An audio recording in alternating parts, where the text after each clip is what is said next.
Bismillahirrahmanirrahim. Assalamualaikum warahmatullahi wabarakatuh. Alhamdulillahi rabbil alamin. Wassalatu wassalamu ala rasulillahil karimil amin. Nabiyyina Muhammadin wa ala alihi wa sahbihi ajma'in. Wa ba'd. Faya ahbaballahi wa ahbaba rasulihi sallallahu alaihi wasallam. Usi nafsi wa iyyakum bitaqwallahi faqad fazal muttaqun fala tamutunna illa wa antum muslimun. Faqala ta'ala ya ayyuhalladzina amanu taqullaha haqqa tuqatih wa la tamutunna illa wa antum muslimun. Saudara-saudariku, alhamdulillah kita kembali diberikan kesempatan oleh Allah Subhanahu wa taala untuk menjalani aktivitas kehidupan di hari ini. Semoga seluruh aktivitas kita, baik yang telah, sedang ataupun akan berlangsung, diridhai, dibimbing dan dirahmati oleh Allah Subhanahu wa taala. Kita bermohon kepada Allah semoga seluruh hamba Allah yang berkehidupan sampai detik ini namun belum beriman diberikan kekuatan kepada jiwa dan lisan mereka untuk mau bersyahadat sebelum wafat dan kembali kepada Allah Subhanahu wa taala. Pun demikian, semoga para pelaku maksiat diberikan kekuatan dalam jiwa mereka untuk mau bertobat dan kembali meniti jalan yang benar, sehingga kita semua insya Allah bisa diwafatkan dalam keadaan husnul khatimah. Di pertemuan kali ini kita akan mencoba melanjutkan pembahasan yang lalu terkait dengan pokok-pokok ibadah, dan kita ada pada pembahasan yang pertama terkait dengan pokok ibadah, masih dalam rangkaian bab tentang salat dan memasuki muqaddimah pembahasan turunan dari wudhu. Ini akan memberikan pengantar yang sangat penting karena boleh jadi juga di masa kini tidak semua orang Islam mengetahui tentang turunan pembahasan, walaupun diduga pembahasan yang sederhana tapi akan sangat menentukan dari aktivitas wudhu atau bahkan kegiatan bersuci lainnya yang terkait dengan proses ibadah yang dimaksudkan. Langsung saja kita akan mencoba menyambungkan kembali pembahasan kita di pertemuan yang lalu.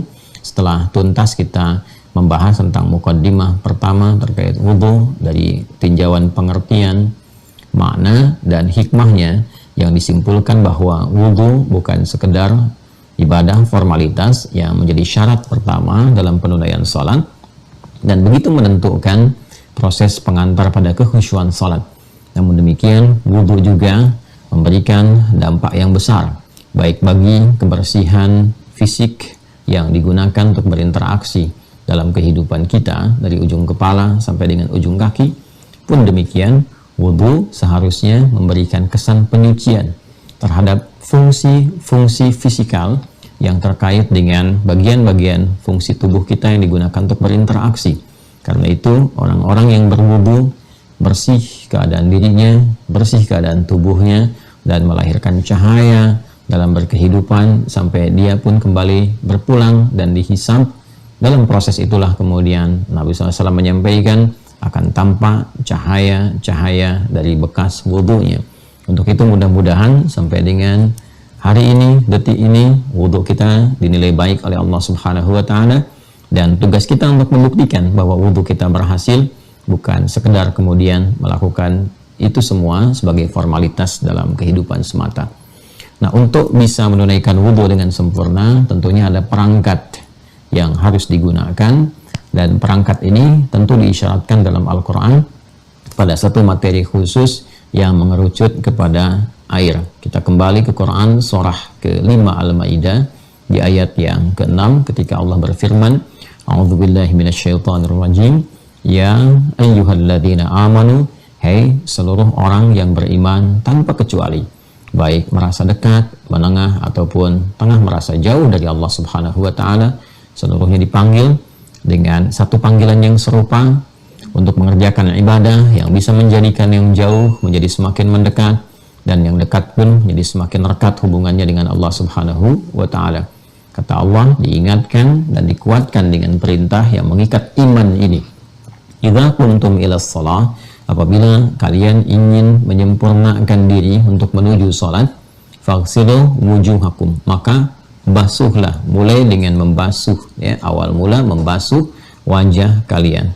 membasuh bila menggunakan turunan kata dari ghasala. Ghasala yaghsilu, fi'il amarnya ighsil, di sini faghsilu, maka kata ghasala itu erat kaitannya dengan air, dengan alma, jamaknya disebut dengan miyah.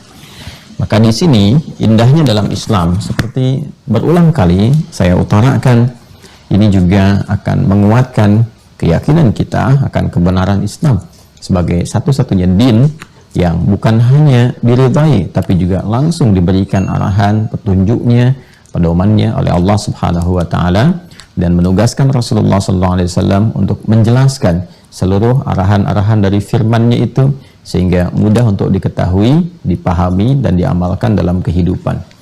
Ketika memberikan isyarat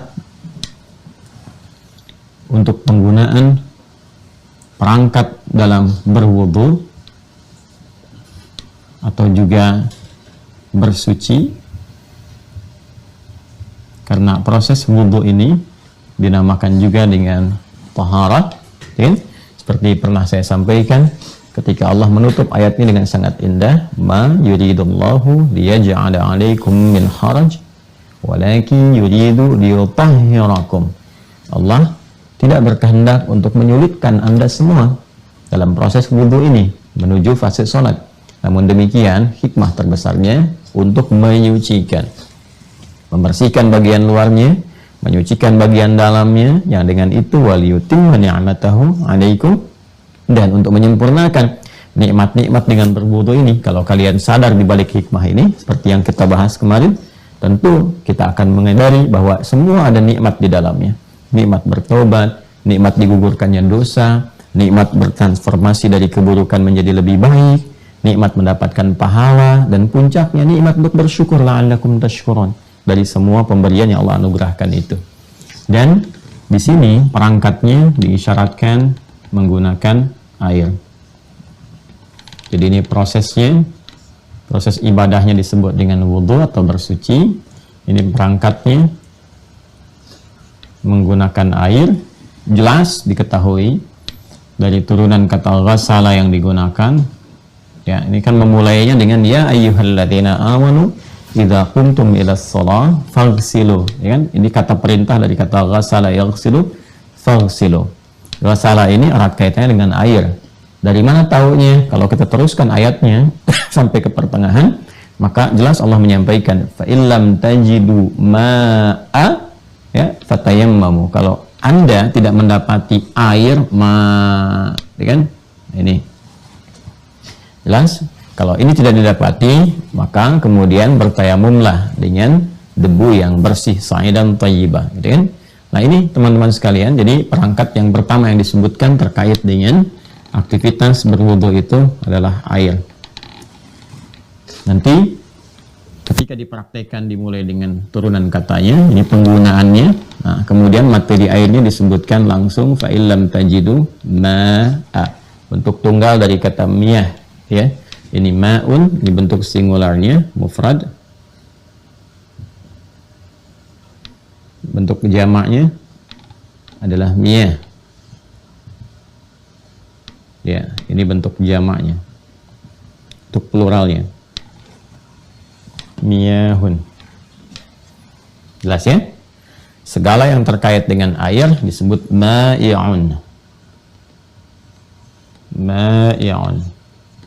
Ya, segala yang terkolerasi dengan sifat-sifat air, ya, dan seterusnya, benda-benda cair atau yang terkena air atau basah teresapi, itu ma'i' namanya, ya. Saya terangkan satu-satu ini diksinya. Manfaatnya ketika Anda mengaji, membuka kitab-kitab fikih yang berbahasa Arab, maka istilah-istilah ini akan ditemukan.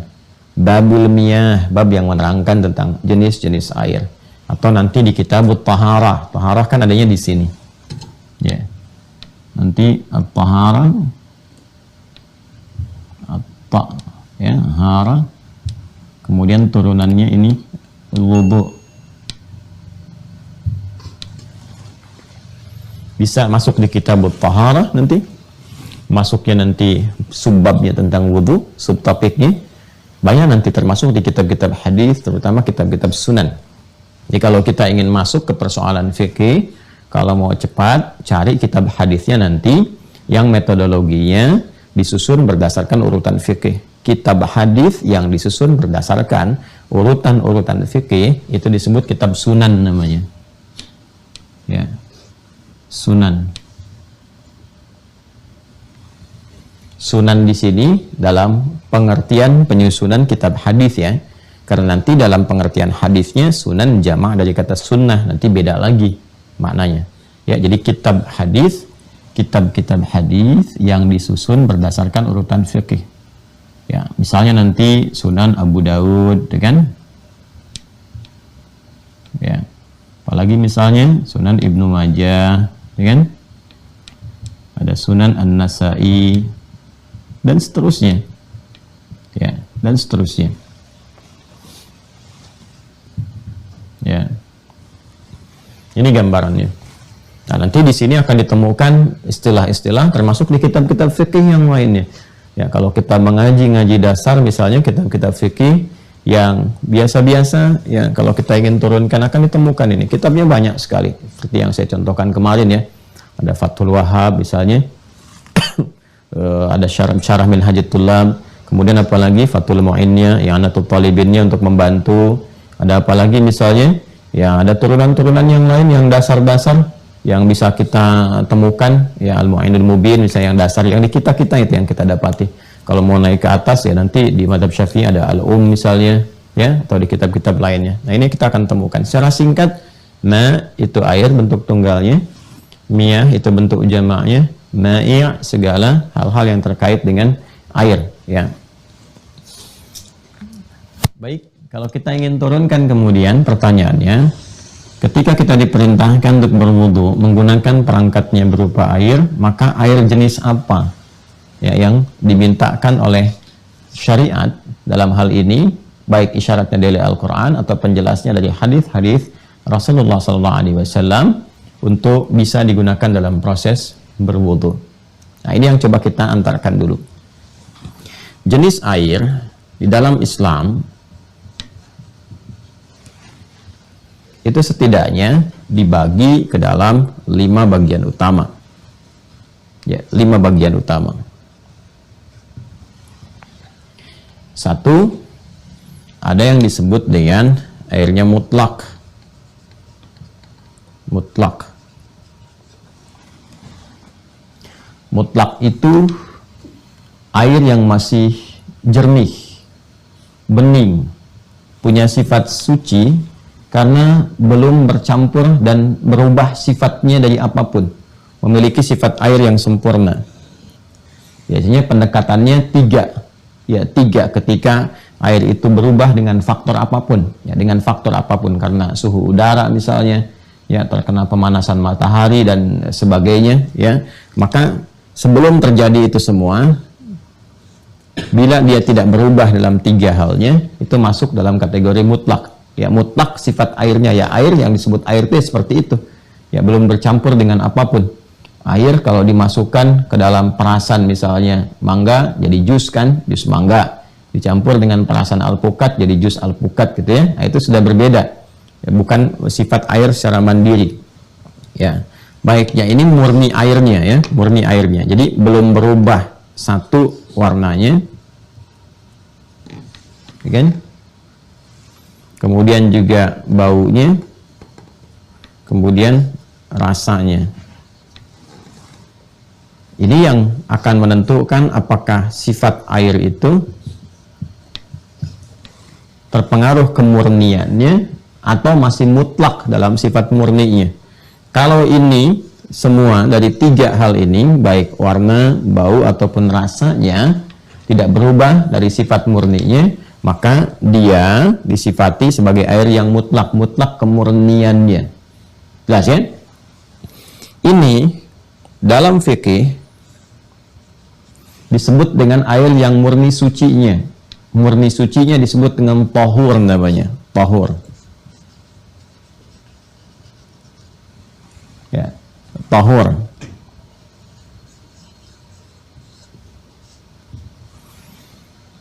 Awas ya, istilah tahur yang dimaksudkan dalam konteks ini, dalam konteks berwudu terkait dengan air air yang punya sifat tahur. Nanti tahur itu istilah yang banyak digunakan saat ada orang sakit, kan, terus disebutkan dengan tahuran, insya Allah.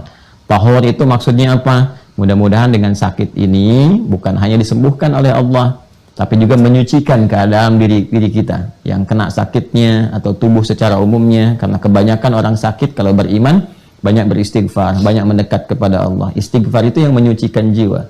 Sedangkan kesucian itu bagian dari taharah. Karena itu ada kalimat yang diungkapkan berupa doa tahuran, insyaallah. Selain syafaakallah, syifaan ajilah misalnya, tahuran, insyaallah. Tahur, ya, ini mengandung arti sesuatu yang suci, ya. Tapi dalam pengertian jenis air, sifatnya, sifat airnya mutlak kemurniannya, maka kalau dia masih murni itu kan bening, ya, belum bercampur dengan apapun dan sebagainya, ya. Nah, maka dia punya sifat suci dan menyucikan, suci dan menyucikan. Artinya pada zat airnya, materinya suci, disifati suci dan bisa digunakan untuk bersuci. Suci dan bisa digunakan untuk bersuci, suci menyucikan, singkatnya begitu. Ya. Ini tahur. Jelas ya, pelan-pelan. Makanya istilahnya nanti ada yang pertama adalah air yang suci menyucikan. Ikan tahirun mutahhir. Disingkat kemudian dengan nama tahur, air tahur. Atau mutlak sifat ke airnya, kemurniannya, yang tidak berubah dari sifat airnya baik dari warnanya, baunya atau rasanya. Maka dia suci dan bisa digunakan untuk menyucikan, untuk bersuci.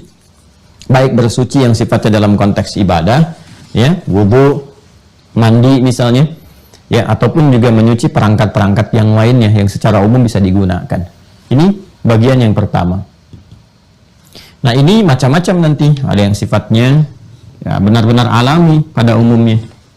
Misalnya air yang turun dari langit, itu kan hujan, ya, air hujan.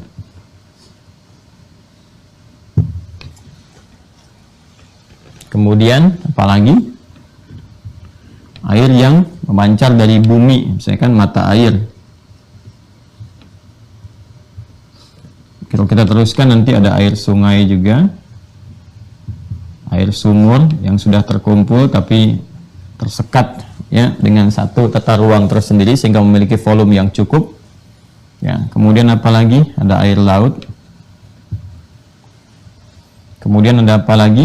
Nanti air yang dihasilkan dari es yang murni, misalnya ada ya semacam es yang sifatnya punya air mutlak, kemudian dari air mutlak dibekukan jadi es cair kembali, itu masuk juga ke sini sifatnya. Atau dari air proses nanti yang berasal dari salju pada mulanya kemudian mencair, ya. Jadi kalau kita hitung ada berapa nih? 1, 2, 3, 4, 5, 6, 7, kurang lebih ada 7. Ini yang kita temukan di kitab-kitab fikih. Kalau kita turunkan, ini kurang lebih. Nah, jadi kalau misalnya ada satu kegiatan yang sedang dilakukan, kemudian kita ingin mencoba untuk berwudu, baik untuk berwudu saja secara umumnya menjaga wudu, ataupun mendekati waktu salat, ya kita punya misalnya, alhamdulillah ada air yang kita bawa, ya, dalam botol misalnya, dalam hal tertentu yang sudah kita siapkan. Dan kalau di botol nanti ada catatan tersendiri, nanti masuk ketika pada jenis yang selanjutnya. Ini ya, kalau misalnya ada, kita gunakan cukup, nanti kita praktekkan, ya, insya Allah baik, ya, kalau mengandung unsur-unsur ini. Tapi kalau misalnya kita tidak membawa juga persediaan, ya, kita temukan mata air misalnya, ya, atau sudah tersambung, ya, ada yang menggunakan pipa, ada yang menggunakan bambu, daerah-daerah itu, ya, boleh digunakan berwudu. Atau ada hujan misalnya, ya, kita tadahi kemudian dipakai untuk berwudu, boleh, ya. Kemudian juga sungai, ya, air sungai yang mengalir, ya, bukan kemudian yang menetap, tapi misalnya agak mengering atau kena matahari, atau misalnya ada hal-hal yang mempengaruhi, jumlahnya sudah mulai berkurang, volumenya di bawah 2 kulah misalnya, ya, sekitar 270 liter, itu punya catatan tersendiri. Nanti ada air sumur, air laut ini jelas berdasarkan nas, ya, jelas berdasarkan nas, karena memang sifat laut itu begitu, beda dengan air-air lainnya. Walaupun dia kan air laut tuh rasanya, kalau rasa kan asin. Ya, memang sifat air laut ya begitu. Ya, kecuali kalau air laut misalnya berubah sifatnya karena keadaannya. Karena kan di beberapa laut tertentu nanti ketika bergabung dari aliran sungai ada yang tawar, ada yang asin, gitu kan? Bergabung. Nah, itu dikembalikan kepada sifat asal. Jadi kalau misalnya dia tawar, ya sifat asalnya tawar. Kalau asin, sifat asalnya asin. Jadi itu yang dimaksudkan. Ya, jadi bukan berubah. Ini kan tawar, ini asin, kenapa bisa begitu? Tidak. Ya, itu dikembalikan kepada sifat asalnya. Karena itu ketika ada seseorang sahabat, dikisahkan oleh Abu Hurairah, ya ada seorang dari Arab Badawi berkonsultasi pada Rasulullah. Ya, dia berkegiatan yang sifatnya di laut, ya kan? Kemudian dia membawa air yang sedikit, ya. Nah, ini menarik sekali. Jadi kalau kita lihat ternyata di era-era kenabian pun ya itu ditemukan ada orang beraktivitas di sekitar lautan, ya kan? Ya, boleh jadi nanti ada perdagangan yang melewati itu, ya. Ataupun aktivitas yang lainnya, ya dalam arti bersinggungan dengan ini, dan dia hanya membawa air yang sedikit yang kalau dia minum ya dia akan menahan rasa haus yang berkelanjutan, sedangkan kita mengetahui bahwa air laut kalau diminum justru bertambah haus, gitu kan. Nah, apakah boleh nggak kemudian berwudu dengan menggunakan air yang ada di laut? Ya, maka kata Nabi, wat tahuru ma'uhu, ini ke sini, wat tahuru ma'uhu, tahur, kalimatnya menggunakan tahur, wat tahuru ma'uhu wal hillu maitatuhu, ya. Ya, air laut itu suci airnya karena sifatnya memang seperti itu, ya kan? Nah, kemudian juga halal bangkainya, maksudnya ikan-ikan yang ada di situ kalaupun kemudian mau ditangkap ya atau misalnya dipancing kalau sekarang atau ditombak dan sebagainya, mati, dibawa ke darat, diproses kan, dimasak dan sebagainya, atau mau langsung dimakan dalam keadaan tertentu yang bisa digunakan, ya. Nah, itu halal untuk bisa dikonsumsi. Nah, ini tentang air laut dan ini nasnya ada. Kalau minta dalil, kita turunkan dalilnya di hadis riwayat ini aja, urutan pertama Abu Daud saja ya. Abu Daud nomor hadis 83, ya, rawinya sahabat Abu Hurairah, ya. Ini ya bisa ditemukan di sini khusus tentang air laut. Kalau di Ibnu Majah nomor hadis 386, ya, dengan redaksi yang sama. Atau kita coba tunjukkan ya. Ini kita punya juga nih. Ini Abu Daud. Ini Abu Daud. Ini dia. Kitab Sunan. Nomor hadis 83. Berarti masih di halaman awal 22 kalau nggak keliru. Baik. 20 ya, halaman 20. Subbab 41. Ini ya. Ini di sini. Betul, nomor hadisnya 83. Babul wudu bima'il bahri. Subtopiknya adalah wudu dengan menggunakan air laut. Ya. Qala haddatsana Abdullah bin Maslamah an Malik an Safwan bin Sulaim an Sa'id bin Salamah bin Ali ibn al-Azraq an al-Mughirah ibn Abi Burdah wa huwa min Bani Abdiddar akhbarahu annahu sami'a Aba Hurairah. Betul ya? Abu Hurairah ya radhiyallahu taala anhu yaqulu, beliau menyampaikan, sa'ala rajulun an-nabiyya sallallahu alaihi wasallam, seorang lelaki bertanya kepada Nabi sallallahu alaihi wasallam, ya. Di kisah lain nanti Arabi dari kalangan Arab Badui kan. Faqala ya Rasulullah, maka ia kemudian berkata, ya Rasulullah, inna narkabul bahra, kami itu sedang perjalanan di laut, ya kan? Kemudian wa nahmilu ma'ana al-qalila minal ma', dan kami membawa perbekalan sedikit air. Kemudian fa in tawadda'na bihi atishna, tapi kalau kami berwudu dengan menggunakan air itu yang bekal sedikit tadi, kami akan kehausan. Afana tawadda'u bima'il bahri, apakah diperkenankan kami berwudu dengan menggunakan air laut? Ya, faqala Rasulullah sallallahu alaihi wasallam, maka Rasulullah sallallahu alaihi wasallam kemudian menjawab, huwa at-tahuru ma'uhu al-hillu maitatuhu. Air laut itu suci, ya, menggunakan tahur. Kalau tahur berarti suci dan menyucikan airnya. Kemudian al-hillu maitatuhu, dan bangkainya atau ikan-ikan yang ada di situ dan halal untuk dikonsumsi. Jelas ya? Halal untuk dikonsumsi, airnya suci dan menyucikan. Jadi kalau misalnya sedang ada aktivitas, terutama di keluarga besar Mira atau pemirsa umum yang bergabung sedang di lautan, tugas-tugas ya, ada TNI TNI Matra Laut misalnya sedang bertugas, atau juga nelayan ya, atau yang sedang tugas di kapal tertentu dan sebagainya, itu boleh air laut digunakan untuk proses berwudu ya. Jelas ya? Ini gambarannya. Ini secara umum sangat mudah sekali dipahami. Ini sisi yang pertama. Kemudian yang kedua,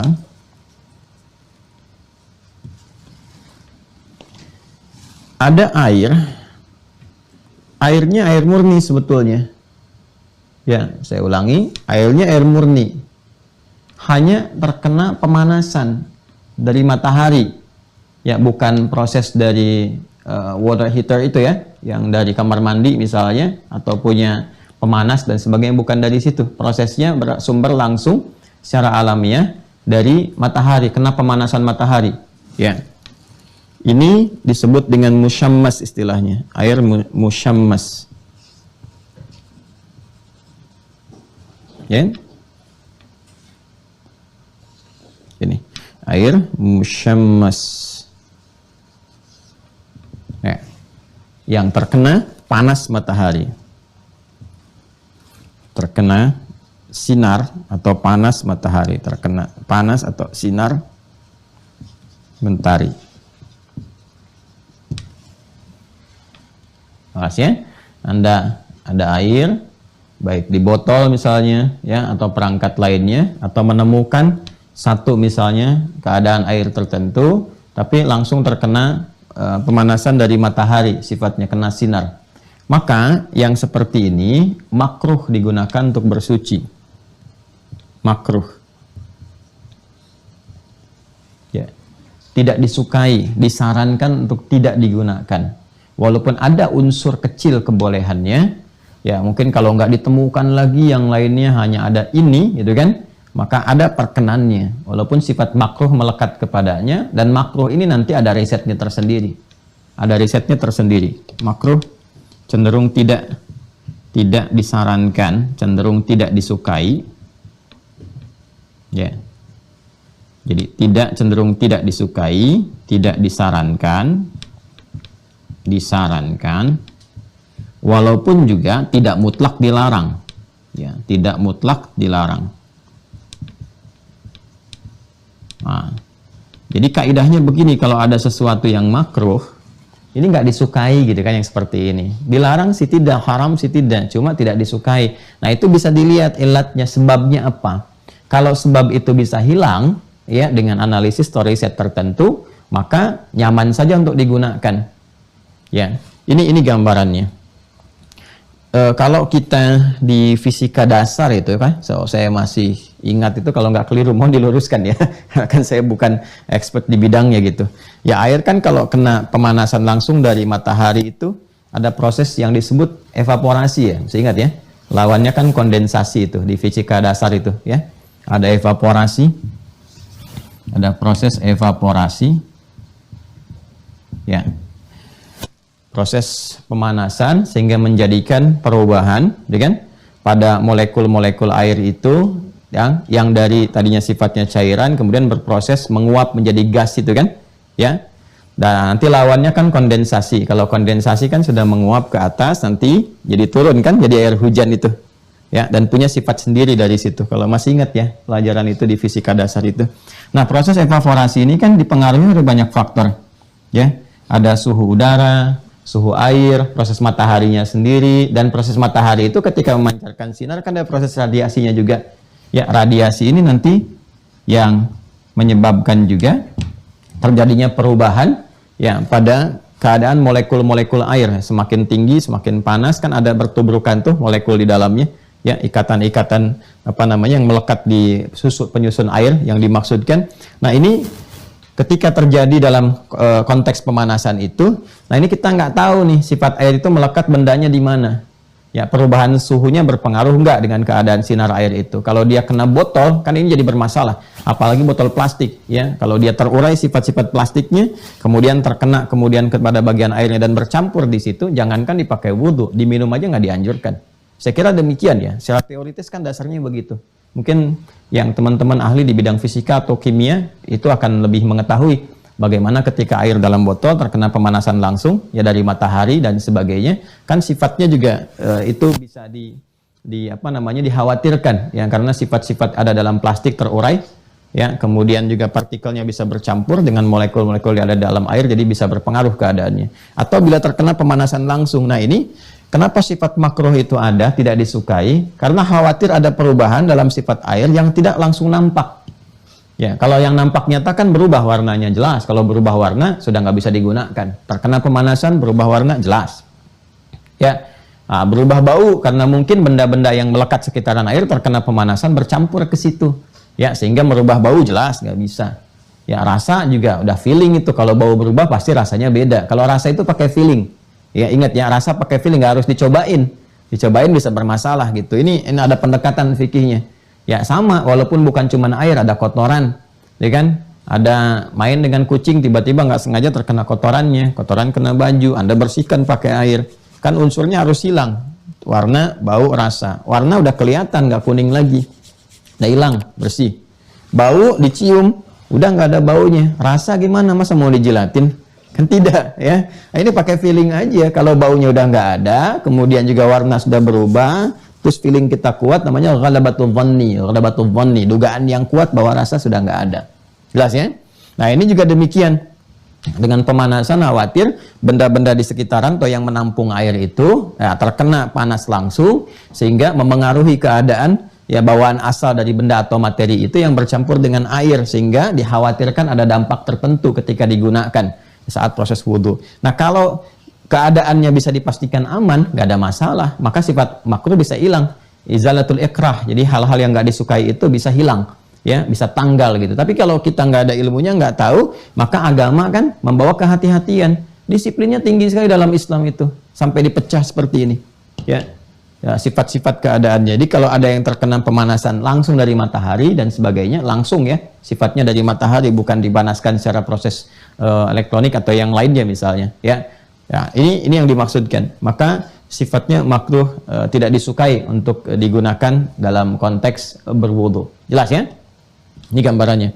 Berbeda kalau kita di keadaan dingin, kemudian masuk di tempat di hotel atau di mana ya, di kamar mandi, ada water heaternya, kemudian ada hangat disatukan, dingin dengan hangat nyampur, itu nggak ada masalah.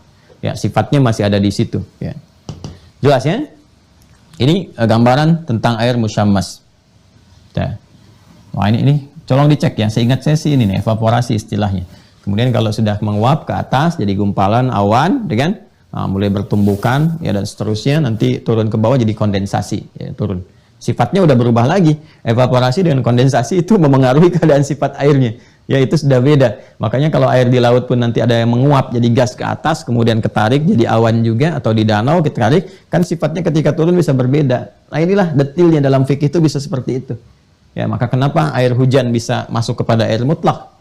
Ya, sementara dalam proses evaporasinya masuk ke air musyammas, itu ada detail ya, arahan atau bahasanya tersendiri. Ini yang menarik. 3.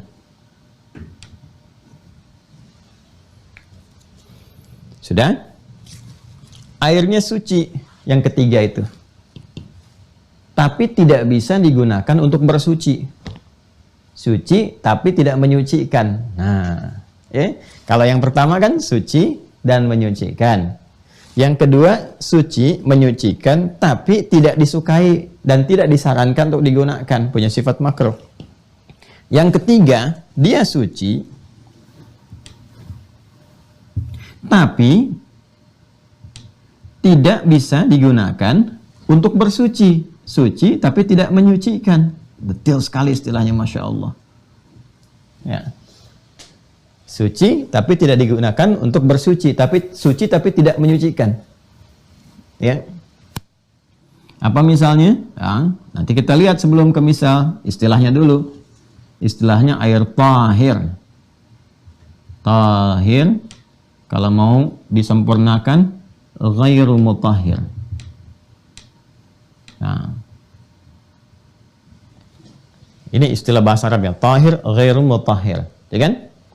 Nah, cuma biasanya suka disingkat saja. Kalau dalam fikih itu sudah hafal, sudah khatam, sudah paham. Istilahnya tahir aja. Tahir, ya kan? Untuk membedakan dengan yang ini tahur. Yang ini tahur, Yang ini tahir. Jelas ya? Baik. Ini suci tapi tidak digunakan untuk bersuci. Ini dalam istilah jenis air ya, bukan dipraktekkan kepada yang lain. Misalnya sudah ada yang lamaran ya tapi belum akad. Diajak naik motor berdua, ya kan? Nah, ayo naik motor berdua. Maaflah, aku belum tohir. Ya, aku tohir belum tohur. Bukan ya, ini istilah dalam wudhu. Maksudnya apa tohir belum tohir? Ya aku kan suci, tapi belum bisa ya untuk berhubungan yang seperti ini. Itu belum bisa digunakan untuk menyucikan. Bukan, ini dalam istilah wudhu sifatnya. Ya ya. Jadi kalau kita menemukan kata tahir seperti ini, tahir. Itu jenis ketiga. Tohur, jenis yang pertama. Jelas ya? Ingat, ada tohur, ada tuhur. Oh, beda. Ya, dan di Sunda itu banyak sekali kosakata juga diserap dari bahasa Arab. Ya. Ini tuhur. Ya, orang kalau jemur pakaian kan iya atas tuhur misalnya kan. Maaf ya, saya nyebutkan bahasa Sunda untuk ngasih contoh ya. Ya, untuk keragaman di Indonesia begitu Masya Allah banyak sekali bahasanya. Dan kita bersyukur kepada Allah dengan kaya bahasa ini. Berapa banyak kita bisa disatukan dan mewakili karakter-karakter yang luar biasa. Itu Bhinneka Tunggal Ika. Nah di Sunda juga ada serapan dalam bahasa Arab seperti tuhur. Nah itu acukna atau tuhur ya. Bajunya itu sudah kena panas dijemur ya sudah tuhur. Nah tuhur itu sebetulnya ajaran orang tua dulu yang mengajar secara fikih. Maksudnya apa? Sudah suci.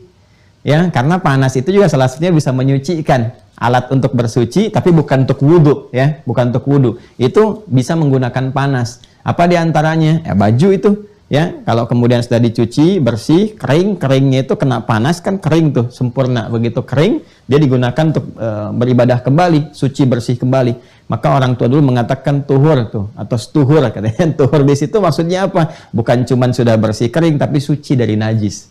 Ya itu orang tua kita dulu banyak meresapkan bahasa-bahasa itu yang tanpa sadar digunakan prakteknya adalah praktek fikih sebetulnya. Ya, sini ya. Tahir ghairu mutahhir. Air tahir, air suci tapi tidak bisa digunakan untuk bersuci. Suci tapi tidak menyucikan.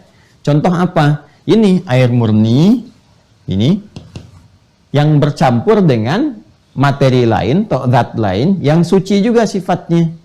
Ya, tapi karena bercampur di situ ada perubahan-perubahan dari warnanya, baunya, rasanya, kan? Tapi bukan najis, benda suci juga. Karena sudah berubah sifat ininya, nggak bisa dipakai bersuci. Contoh apa? Nih, air tahur, air yang mutlak, yang bersih, plus kopi. Nah, ya kan? Jadi apa? Air kopi. Ya kan? Air plus kopi, jadi air kopi. Ya. Pak, kopi Pak, 1 gelas. Oh iya, pahit atau manis? Pakai gula enggak? Ah, pokoknya kopi aja Pak, nggak pahit, nggak manis, nggak apa-apa. Saya mau wudhu. Nggak bisa. Nggak bisa, karena sudah bercampur. Airnya bercampur dengan kopi, jadi air kopi. Air kopi ini suci, tapi nggak bisa dipakai untuk bersuci. Kenapa? Karena bercampur sifatnya ini keadaannya. Walaupun dua materi sifatnya sama-sama suci, tapi kalau airnya sudah bercampur dan berubah dari sifat dasarnya, maka tidak bisa digunakan untuk bersuci. Ini gampang, tinggal tambahin aja hal-hal yang suci yang lain setelah ini. Ya, air plus jeruk, ya kan? Nah, air plus alpukat terus jadi bercampur airnya, maka ini disebut dengan air tahir tapi ghairu mutahhir. Air yang suci tapi nggak bisa digunakan untuk bersuci. Air sabun nggak bisa dipakai wudhu, ya kan? Ingat, air sabun pakai mandi bisa, mandi biasa dan seterusnya. Tapi dipakai untuk berwudhu tidak, ya. Baik, termasuk nanti kalau ada mandi besar misalnya, ya nanti ada babnya sendiri. Kan sudah saya contohkan di pertemuan yang dulu, ya sampai langsung dipraktekkan itu dengan contoh ya. Apa namanya, shower dan seterusnya, itu cara-caranya pernah saya praktekkan. Ya, kalau airnya bersih bagus, gunakan sabun terpisah boleh. Ya, dalam mandi kan beda dengan sifat biasa. Ya, tapi kalau mandinya langsung menggunakan air sabunnya, tidak dinetralisir kembali dengan air-air yang bening yang bersih, itu juga tidak tepat digunakan demikian dalam proses mandi besar ya. Tuh. Nah, artinya kalau bercampur dengan zat-zat yang lain, maka sifat tahurnya berubah jadi tahir seperti ini. Jelas ya? Kalau sama-sama suci. Kemudian yang keempat, dan air suci dasarnya selalu ini. Air tahur, suci dan menyucikan, tapi sudah dipakai bersuci sebelumnya. Ya, kan ada kalau sedang berwudu misalnya kan, ditadah bawahnya itu kan. Ditadah tuh, jadi pakai ember atau yang sejenisnya sehingga airnya nggak jatuh kemana-mana dari keran tuh langsung ke ember itu lagi. Nah, jadi yang jatuh ke situ, ya terkena dari atas ini sudah masuk ke situ, sudah digunakan.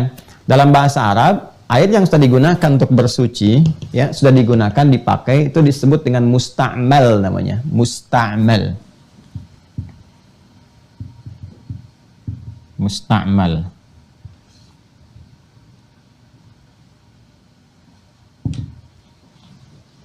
Musta'mal. Yang keempat, air suci yang sudah digunakan, yang sudah dipakai bersuci.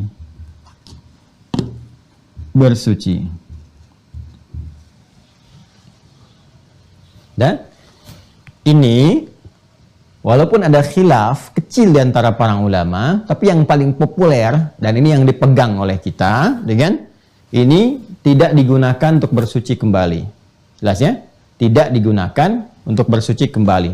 Kecuali nanti dalam kondisi-kondisi yang sangat langka, dalam darurat, atau hanya untuk misalnya basuhan mandi dalam basuhan pertamanya, ya sebelum misalnya dibersihkan kembali dengan yang lainnya. Nah itu kalau mandi misalnya, maaf ya, ini kan bahas fikih itu. Nanti mungkin kalau bab detailnya ketika masuk al-ghuslu atau mandi bisa dibahas dengan lebih dalam lagi. Ya, saya mau mandi berdua dalam satu bejana itu boleh-boleh saja. Ya dipakai, hadisnya juga ada terkait dengan itu. Tapi nanti yang paling populer setelah itu dibilas lagi dengan menggunakan air yang mutlak. Ya, itu gambaran. Nanti ada hikmahnya tersendiri. Tapi dalam pembahasan wudhu, ini yang paling populer, ya air yang sudah digunakan, terutama dalam mazhab Syafi'i dan turunan-turunannya, air yang sudah digunakan untuk bersuci maka tidak dipakai untuk bersuci kembali. Jadi kalau sudah wudhu, ya kemudian pakai misalnya ember ditadah, ya kan? Mau dipakai yang lain boleh. Misalnya dipakai nyuci baju kalau diduga itu bersih gitu kan. Dari wudhunya nggak terlampau, bukan kotoran-kotoran ini sudah ada kotor kemudian kena kotoran itu, maka nggak tepat juga kalau dipakai nyuci baju dan sebagainya. Jadi kalau ini dari kita tadah supaya airnya nggak bertebaran, misalnya sayang Anda ingin tadahkan, kemudian Anda siramkan ke bunga, kemana dan sebagainya sehingga memanfaatkan air yang dimaksudkan, itu sah-sah saja, boleh dilakukan. Ya, bahkan ada kisah, ini kisah nyata sekali, kisah nyata ya, tapi ini langka kasusnya, langka atas kehendak Allah Subhanahu wa Ta'ala, bahwa ada kawanan perampok. Ya, ini nyata kita di kalangan orang-orang soleh. Makanya sering dibaca-baca kitab-kitab atau buku-buku yang sudah diterjemahkan lah ke dalam bahasa Indonesia. Dulu saya masih temukan terjemahan-terjemahan itu. Kisah orang-orang soleh di masa lalu, 40 kisah orang soleh, sekian kisah para tabi'in. Itu inspiratif sekali gitu. Ya, ada para perampok datang ke satu rumah di satu desa gitu kan. Nah, kemudian begitu datang ke situ, niat mau merampok, tapi ternyata disambut luar biasa dengan baik gitu oleh orang di rumah itu. Jadi bingung para perampoknya. Akhirnya alih-alih dari perampok ngaku mujahid. Jadi kan udah bawa pedang tuh mau ngerampok malah disambut. Halo selamat datang, Masya Allah, para mujahid gini-gini. Itu keluarnya begitu saking sopannya dari daerah itu ya. Jadi sampaikan. Jadi akhirnya itu kami mujahid baru berperang gini. Akhirnya wah saya minta keberkahannya dari para mujahid ini. Silahkan disuguhi makanan ini. Terus begitu berwudu. Ya berwudu itu tiba kemudian ditadahi, ya tanpa sengaja mereka ditadahi seperti ini kan. Nah, untuk apa katanya gini, silahkan berwudu dulu, nggak apa-apa kami ingin manfaatkan aja airnya gitu kan. Nah, begitu kemudian mereka singkatnya berwudu dan sebagainya, udah sholat, bingung juga perampoknya itu, ya disiapin makanan, siapin air wudu, diminta sholat dulu di situ sebelum pergi karena ingin mengambil barokahnya katanya para mujahid ini bisa ketempatan di situ. Senang dulu tuh begitu. Ketempatan ulama senang, dengan ketempatan orang-orang pejuang senang. Di kita juga kan dulu begitu. Dalam masa-masa perjuangan itu senang kan kedatangan para pejuang dan sebagainya. Ya makanya saya juga waktu kecil kan mengalami itu. Wah senang tuh kalau lihat TNI saya kan. Wah itu jadi ada kesannya luar biasa tuh, pakai pakaiannya lengkap gini. Jadi kebanggaan tersendiri kita melihat juga. Ya, Masya Allah gitu. Nah sekarang lebih variasi lagi. Ada polisi, ada macam-macam dan sebagainya. Ya kita bangga kalau semua instansi ini kuat semua, hebat semua dan kompak semua, itu luar biasa. Tapi secara singkatnya, setelah mereka selesai pamit, mujahid tuh, mujahid. Jadi mereka juga bingung, udah pergi keluar, udah beraktivitas lagi. Ternyata air hasil tadahan tadi, itu digunakan oleh bapak tadi untuk mandi anaknya yang lumpuh, pakai mandi. Ya, dengan harapan memohon kepada Allah Subhanahu wa taala, mudah-mudahan ada baiknya, ada berkah. Ini babnya tersendiri ya, babnya tersendiri. Walaupun barangkali nggak bisa berlaku umum, tapi nanti ada dasar-dasar kaidah yang bisa digunakan dan kita nanti bisa turunkan babnya di sini. Begitu dipakai kemudian, apa yang terjadi teman-teman sekalian? Dengan izin Allah, kuasa Allah menyembuhkan, sembuhlah kemudian anak itu. Sembuh, ini kisah nyata. Ya, kisah nyata. Jadi sembuh anak itu, Masya Allah mereka bersyukur dan sebagainya. Satu kali, ini kawanan mujahid tanda petik tadi, ya datang lagi. Ya, begitu datang lagi, apa yang terjadi? Ya, yang nyambut anak kecil. Ya, Masya Allah para mujahid gini dan sebagainya, gitu kan? Disambut, ya mereka biasalah mau pura-pura lagi gitu kan, mau mampir, mau makan dan sebagainya. Lalu bertanyalah pimpinan mereka, siapa anak ini? Dulu kami kesini kan nggak ada. Bapaknya cerita. Itulah yang kami ingin sampaikan. Syukur pada Allah, terima kasih kepada kalian para pejuang. Anak ini sebetulnya lumpuh dulunya. Begitu kalian pertama mampir ke sini, kami mohon keberkahan kepada Allah Subhanahu wa taala dengan datangnya kalian para pejuang yang ikhlas mampir ke sini makan, berwudu, kami gunakan air bekas wudunya untuk mandi itu anak kami itu. Ya, bukan mandi dalam keadaan bersuci ya. Ya, mandi seperti biasa gitu. Kami gunakan untuk mandi dan dengan izin Allah dia sembuh. Ya, Masya Allah terima kasih. Jadi begitu ada respon demikian langsung jatuh tersungkur, nangis semuanya dan tobatlah pada saat itu. Ya, dari yang tadinya mujahid yang KW ya, yang pura-pura, jadi sekarang mujahid yang asli. Pada akhirnya kemudian mereka bertobat, ikut berjihad dan sebagainya, dan hasuna islamuhum, keislamannya baik. Itu kisah inspiratif yang sangat luar biasa. Di setiap bab itu ada kisahnya. Ya, makanya kalau Bapak Ibu keluarkan setiap bab dengan contohnya kisah inspiratifnya, itu untuk anak-anak tuh luar biasa. Ya, saya dari beberapa waktu ke belakang mungkin ya, itu sering juga menceritakan, karena anak-anak kadang minta cerita di malam hari kan. Kita cerita ini, cerita itu, kadang ngasih buku. Nah, kita gunakan untuk menceritakan di Al-Quran pelan-pelan sehingga tertanam dan itu akan membantu pada hafalan gitu ya. Nah, cobalah para orang tua tuh dapatkan itu. Banyak sekali di kitab, dan itu bukan fiktif, sifatnya nyata. Ya, di sejarah Islam itu kita hampir tidak mengenal yang fiktif. Ya, hampir tidak mengenal. Adapun cerita-cerita fiksi yang muncul itu misalnya, itu pun dari kreativitas yang ada dalam bentuk kisah-kisah yang seperti 1001 malam dan sebagainya. Ya, itu kisah-kisah hanya dongeng fiksi-fiksi yang disampaikan pada masa itu untuk kegiatan-kegiatan tertentu. Tapi kisah-kisah yang dibangun untuk penguatan dasar-dasar kehidupan itu nyata semua. Ya, kita nggak kenal tokoh-tokoh Superman, Batman, kan? Ataupun macam-macam yang mungkin banyak sampai dengan kekinian. Ya, ini mustamal ya. Ini mustamal. Dari mustamal ke Batman ini. Ya, pokoknya ini mustamal yang sudah digunakan. Ya, nah ini. Jadi kalau kita masih dapatkan air yang ini mutlak, ya maka ini yang didahulukan. Ini yang sudah digunakan, maka tidak dipakai lagi untuk bersuci. Kalau mau dipakai untuk yang kegiatan biasa, nyuci atau mandi misalnya, dari situ kalau kita wudunya memang masih bersih, cuman batal aja, wudu lagi ditada, pakai mandi ya sah-sah saja digunakan sepanjang mandinya bukan terkait erat dengan sifat bersuci, ya seperti mandi besar dan sebagainya. Dan tentunya dibilas lagi dengan air-air yang mutlak yang lebih bersih. Kemudian yang kelima, yang terakhir ya. Ya. Sudah? Yang kelima itu sudah bercampur dengan najis. Ya. Ini kan yang tiga bercampurnya dengan benda suci lagi. Suci ketemu suci, tidak mensucikan. Itu ya. Ini air suci ketemu dengan benda suci, suci tapi tidak mensucikan. Ya. Kemudian yang kelima ini airnya suci bertemu dengan benda yang tidak suci. Ya, ketika bertemu dengan benda yang tidak suci, bercampur, terkontaminasi, jadilah kemudian tidak suci air itu. Ya, tidak suci. Kenapa? Karena terkena najis. Yang tidak suci itu kan najis namanya. Ya, makanya bahasa Arabnya disebut dengan mutanajis. Air mutanajis. Mutanajis. Air najis yang punya sifat tidak suci. Ya? Oh, ini sederhana saja. Ya, coba dilihat saja ini. Salah satu sifatnya hilang karena kena najis. Ya, ada air, udah disiapin buat wudhu, ternyata kucing kesayangan kecemplung di situ, ya, sambil buang emas misalnya di situnya. Nah, ini yang repot. Ya, terpengaruhlah keadaan-keadaannya, warna, bau, dan rasanya, maka nggak bisa lagi dipakai, sudah kena najis. Ya, ada kotoran-kotoran yang bisa ditoleransi kalau jatuh ke airnya dengan volume yang besar. Ya, biasanya ukuran 2 kulah. 2 kulah. Kullataini itu kan 2 kulah. 2 kulah itu berapa sih volumenya sekarang? Ya, kalau pendekatan dulu liternya itu bisa berbeda-beda.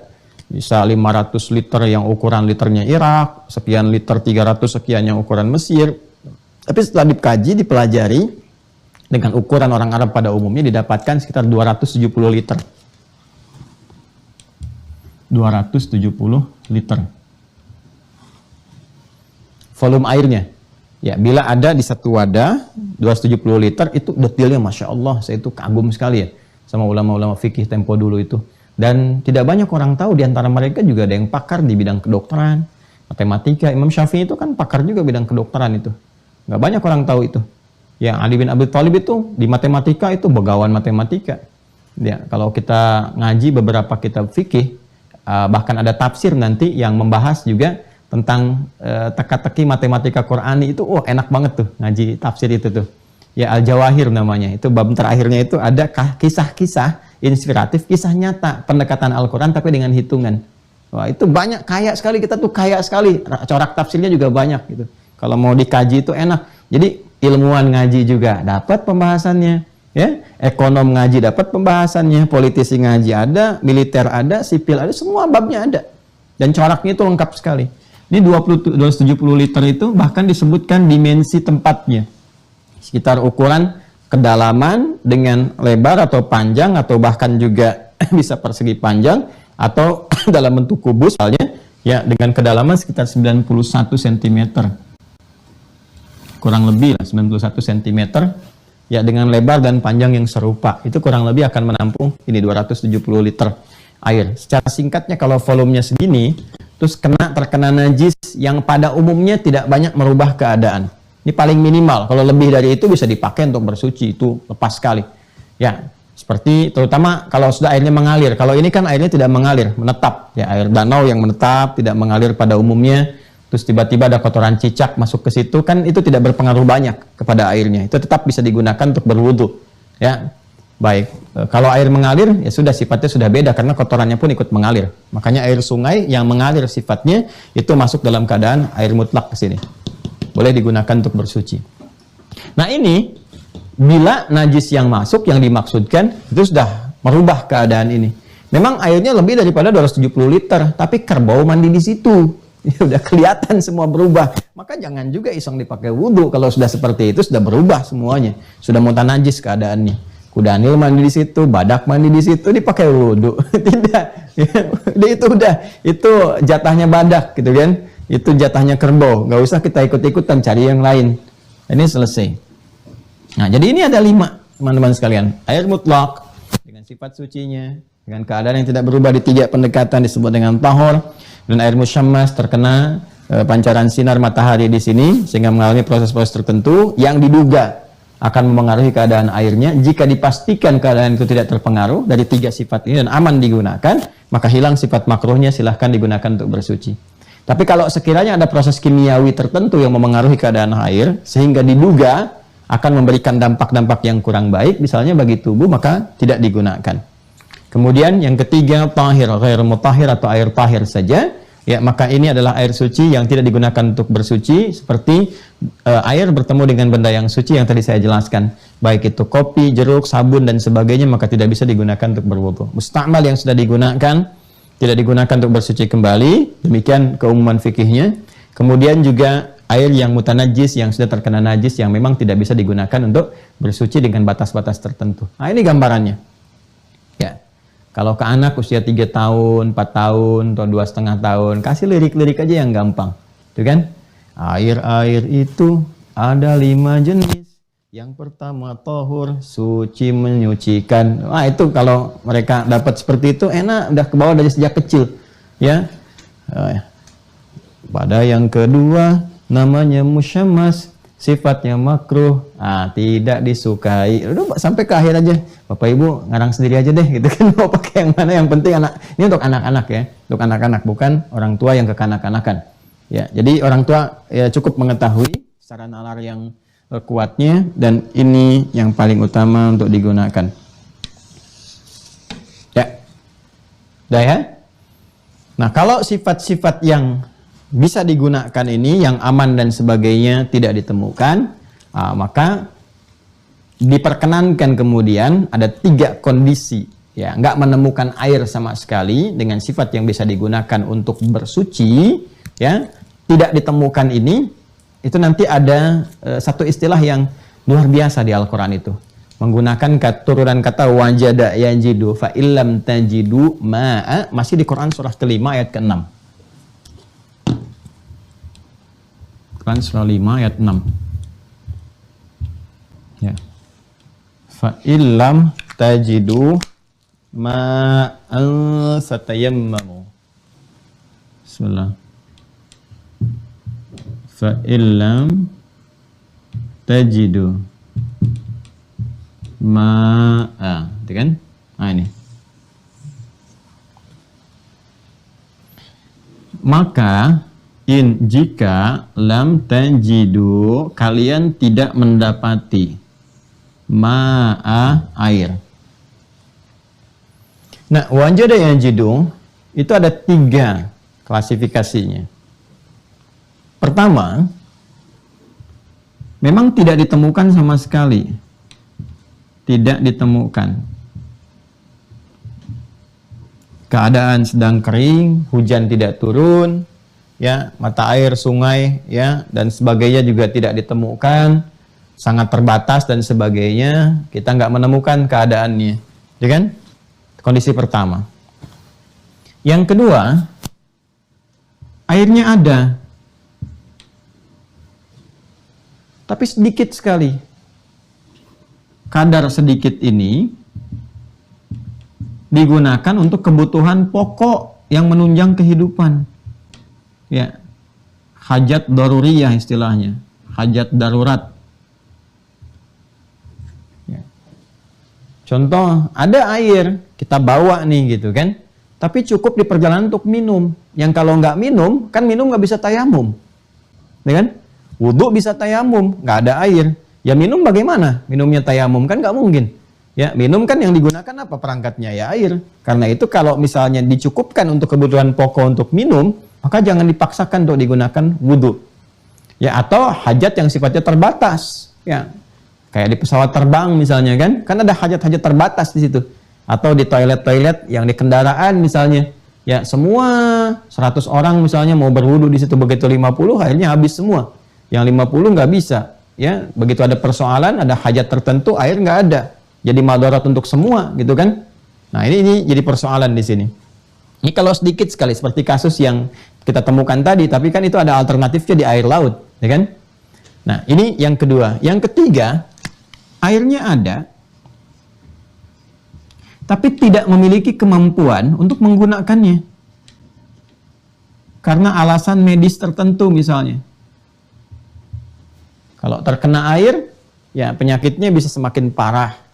Ya, atau kondisi-kondisi tertentu yang tidak bisa menggunakan itu. Dingin luar biasa. Nah, ini ada kisah lagi nih. Ini Islam tuh kaya dengan kisah. Cuma nggak akan saya kasih sekarang. Nanti aja. Ini kisahnya tuh luar biasa. Ada lucunya, ada harunya, ada macam-macam lah. Ya kan? Orang baru masuk Islam, mu'alaf, terus langsung diangkat jadi panglima perang. Ya, oleh Nabi langsung yang angkat. Sementara yang seniornya, ya kan? Dilampaui oleh ini, itu Nabi sendiri yang mengutus itu. Wah, sudah mu'alaf gitu kan, baru kemudian diangkat jadi panglima perang, itu mengepalai Khalid bin Walid, mengepalai Umar bin Khattab, ya, sampai Umar tuh yang belum bisa membaca maksudnya pada saat itu, ada jengkelnya juga tuh, jengkelnya terhadap keadaan orang ini, bukan pada keputusan nabinya, bukan, ya, karena ada kejadian-kejadian. Sudah mu'alaf, malam-malam mau nyerang, malamnya mimpi junub. Nah, kebayangkan tuh panglimanya itu, ya. Udah gitu kelihatan nggak mandi lagi, ya. Nah, ini wah, ramai lah pokoknya itu. Tapi sukses sih, sukses peperangannya sampai pulang. Nabi langsung mengadu kepada Umar mengadu kepada Rasulullah, kan? Nah, tapi nanti ada hikmahnya, semua dijawab gitu, semua dijawab. Gimana kisahnya? Nanti, nggak sekarang. Ya, nggak sekarang. Pokoknya ikuti aja deh. Ikuti, nanti begitu masuk babnya saya ceritakan. Babnya kan bab tayamum, sekarang kan belum, masih di wudu. Ya. Nah, jadi ini teman-teman sekalian, kondisinya yang tidak mampu menggunakan air, yang ketiga itu bisa karena sakit atau bisa kondisi yang sangat dingin luar biasa. Kalau bersentuhan dengan air bisa jadi madarat.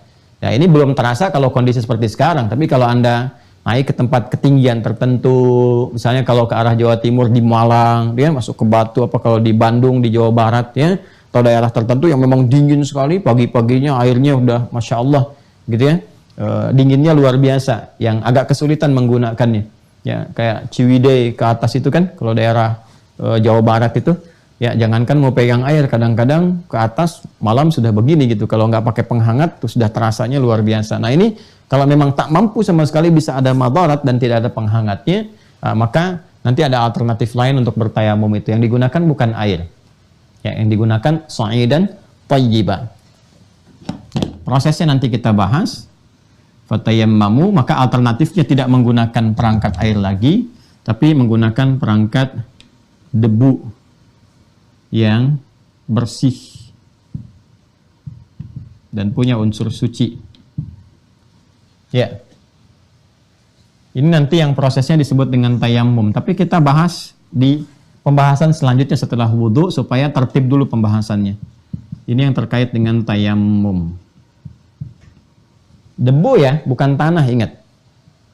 Kalau tanah sifatnya bisa menempel, sifatnya bisa ada di tempat terbatas. Kalau debu itu bisa dimanapun, bisa ditemukan. Kadang-kadang Anda nyimpan gelas, sudah dicuci, disimpan, nggak digunakan, ada debunya juga. Karena kan terbang, terbawa udara juga. Ya. Nah, ini bahasanya menggunakan kata sa'id, sa'idan thayyiba. Sa'idan thayyiba. Thayyiba. Gini ya.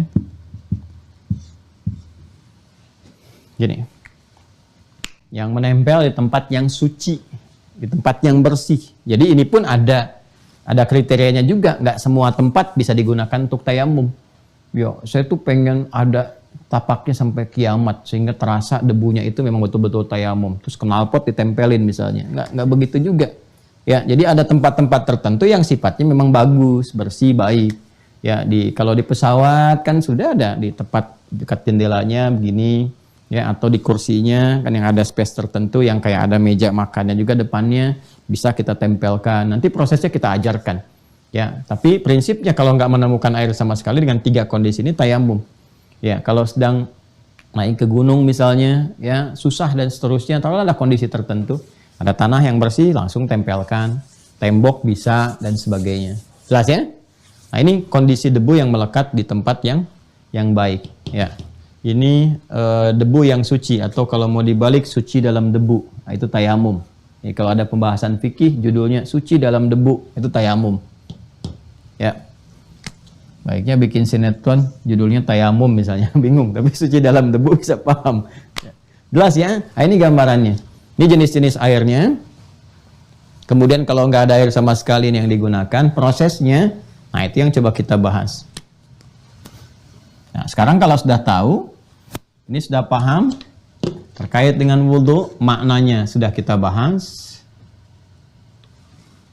Kemudian yang kedua, hikmahnya juga sudah kita dapatkan kemarin. Perangkatnya ini, perangkatnya sudah kita dapati ilmunya saat ini. Nih, yang digunakan air, kondisinya begini dan begitu dan seterusnya. Tinggal sekarang prakteknya atau prosesnya.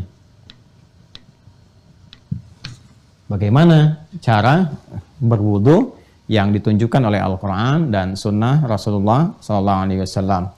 Nah, untuk praktek ini, saya akan coba sajikan secara khusus dengan menggunakan perangkat langsung ya, di tempat yang mudah digunakan untuk berwudu atau di tempat wudunya langsung, supaya nanti apa yang Anda bisa lihat bisa jelas langsung prakteknya.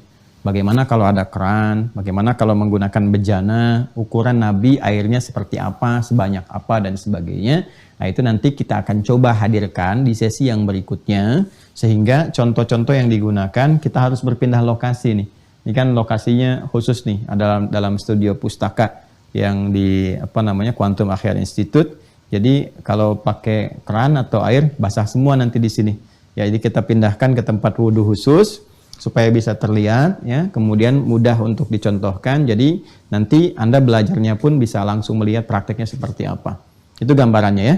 Ya, bahasa singkatnya talim kita tuntas di kesempatan kali ini untuk materi yang ini ya. Jadi nanti selanjutnya kita akan berpindah untuk menjabarkan tentang proses wudhu, dan setelah mengetahui tentang ini semua, maka Masya Allah betapa luar biasanya Islam memberikan petunjuk kepada kita sampai detail seperti ini.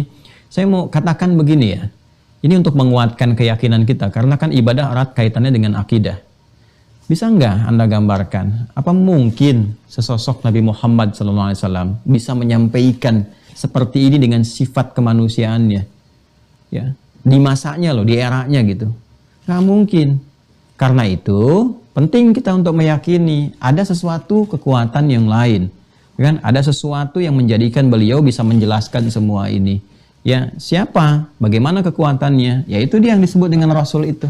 Kalau Allah nggak tetapkan, nggak mungkin bisa menjelaskan ini semua. Artinya apa? Artinya semua ajaran dalam ibadah kita itu sumbernya langsung dari Sang Pencipta, dari Allah sendiri. Disampaikan, Rasulullah ditugaskan untuk menjelaskan kepada kita, sehingga jelas. Karena itulah agama itu, kalau kita ingin melihat kebenarannya sampai kita bisa meyakini dengan utuh, dilihat semuanya dari tata caranya, sumbernya, maknanya, hikmahnya. Kenapa kita meyakini Islam? Begitu kita yakini kebenarannya, karena Islam memenuhi semua syarat-syarat yang terkait dengan keagamaan. Ada semua di situ. Membahas Tuhan, Tuhannya jelas, nggak ada yang ambigu, sehingga orang nggak ada celah untuk bertanya. Ya, nggak ada yang bingung tentang Allah, tentang Tuhan dalam Islam. Nggak ada, karena nggak menyisakan celah kebingungan. Membahas tentang aspek keimanannya, turunannya dijelaskan. Sampai hidup kita pun dijelaskan. Dari dunia begini, keadaannya begini. Dan itu semua nyata. Dan kita rasakan. Sadar atau tidak sadar, dialami sendiri. Kalau kita ngaji Quran atau hadis terkait dengan semua pekerjaan kita, akan ditemukan. Termasuk ke alam kubur sampai dengan ya alam kita kembali kepada Allah Subhanahu wa Ta'ala.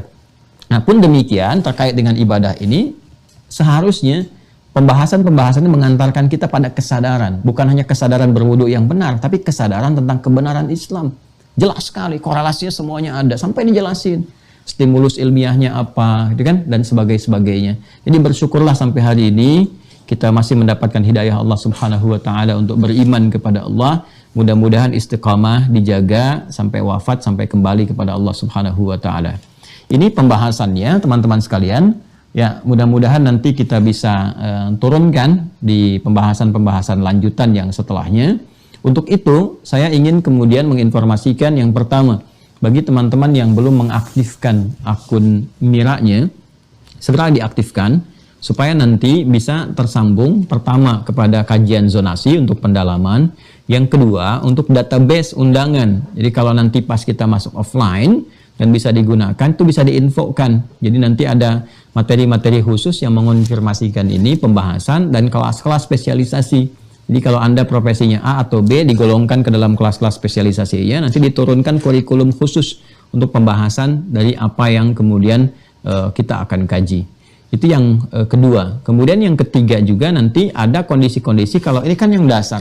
Yang dasar semua bisa mendapatinya. Tapi kalau sudah masuk yang khusus-khusus materinya, mungkin nanti kalau sudah sampai ke 10.000, ya ini tinggal 400 saya lihat itu. Ya ada sudah 99.000 sekian, tinggal 400 kalau sudah masuk 10.000 semua, maka untuk Mira nanti akan spesifik kajiannya dengan menggunakan zonasi Zoom-nya itu, ya sesuai dengan materi-materi yang ada. Adapun nanti kajian umum akan kembali kepada kajian-kajian normal biasa dengan materi-materi yang bisa diakses pada umumnya.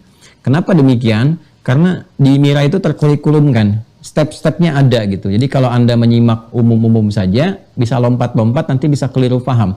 Ya, jadi stepnya ada, kemudian terkontrol juga, jadi kita bisa evaluasi sehingga ada pendalaman di dalamnya. Jadi kalau Anda ingin mendalami silahkan. Kalau ingin istifadah, mendapatkan pengetahuan umum juga bagus, silahkan nanti bisa diakses YouTube-nya di Mira dari awal terus sampai dengan akhirnya.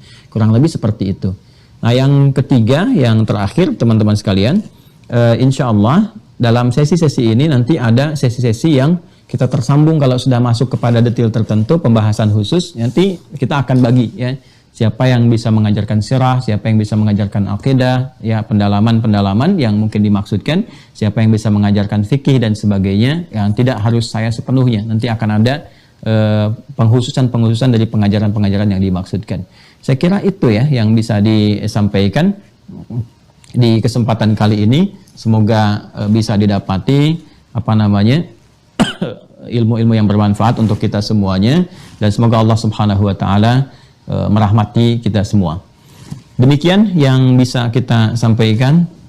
Semoga mendapatkan manfaat, dan kita akhiri pertemuan kita di kali ini. Silahkan di cross check semuanya ya, pembahasan ini di ayat dan seterusnya dicek kembali. Mudah-mudahan apa yang kita sampaikan dapat keberkahan di sisi Allah Subhanahu wa taala. Khususnya terkait dengan wudu, nanti ke tayamum di Quran surah yang kelima ayat ke-6 ya.